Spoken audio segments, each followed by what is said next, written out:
guys, and welcome to the Married to Stupid podcast with your host Mark here.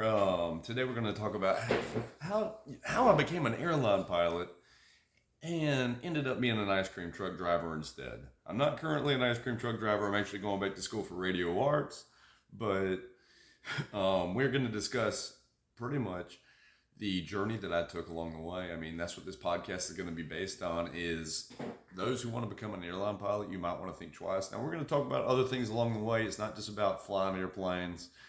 That's just, I feel like, one of the big topics. Being that I've been down that road, just trying to explain it to people and let people see exactly what it's like for themselves. I mean, let people make informed decisions before they go out and jump into such big financial decisions, because that's what that is. That is a humongous financial decision. Back whenever I went through flight school, and that was back in 2004, it was $99,000. That's $99,000, which might seem about right for flying airplanes, but when you do the math as far as, like, they don't tell you certain things. Back whenever I started flying, now they have all these bonuses, so it's a little bit different. But back whenever I started flying, I flew for Trans-States Airlines, which is American Connection, United Express, and U.S. Airways Express Airlines. Well, I flew an Embraer 145 regional jet. It's a 50-seat regional jet. But I digress. How I got into flying. Well, it started, I was sitting in my dorm room. I was actually at FAU at the time, Florida Atlantic University, down in Boca Raton. And I was just messing around on my computer.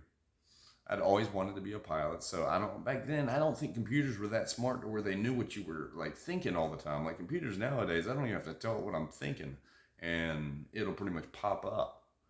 But back then, I don't think it worked like that. But for some reason, this computer knew that I wanted to fly airplanes, and I did. I mean, I honestly really wanted to fly airplanes. I didn't know all that was entailed in it. And just like any salesman at any school, because you deal with, just like every other school out there, you deal with salesmen before you actually get enrolled. They don't necessarily tell you the bad. They tell you all the good, and they build up all the hype. And I went off of the hype. And I was also, you got to figure I was 18 years old. I was excited. Just the fact that I could fly airplanes at 18, I mean, that was pretty exciting in and of itself.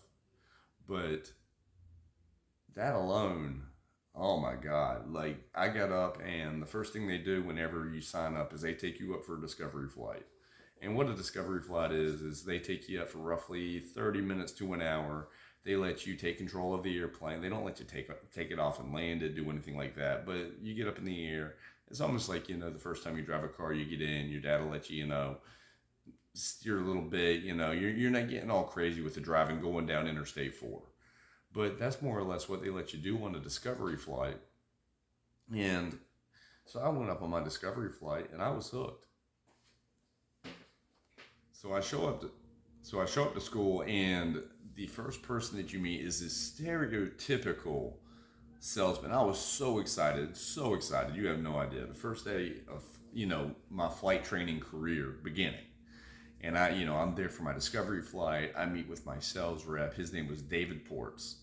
I normally don't mention names, but he was quite a character. Dave, oh my God, he could tell you some things about flying airplanes and how to become an airline pilot.